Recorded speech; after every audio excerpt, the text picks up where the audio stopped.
இரு நாட்டுக்கு இடையே மும்முரமாக போர் நடக்கிறது. எதிரி நாட்டு படையிடம் கிட்டதிட்ட தோற்றுவிட்ட நிலை என துணை தளபதியிடம் கூறினார். ஆனால் தளபதிக்கு போரில் தோற்க மாட்டோம் என நம்பிக்கை. இந்த நம்பிக்கை வீரர்களுக்கோ துணை தளபதிக்கோ இல்லை.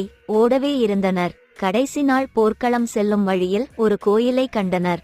தளபதி எல்லோரும் இறங்குங்கள், நாம் வெற்றி தோல்வியை இங்க முடிவு பண்ணிடலாம் என்றார்.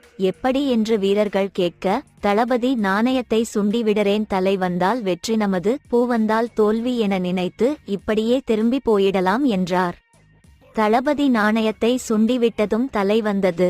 வீரர்களும் வெற்றி நமதே என்று உற்சாகத்துடன் போர்க்களம் சென்று எதிரி நாட்டு பெரும் படையை வீழ்த்தி வெற்றியடைந்தனர்.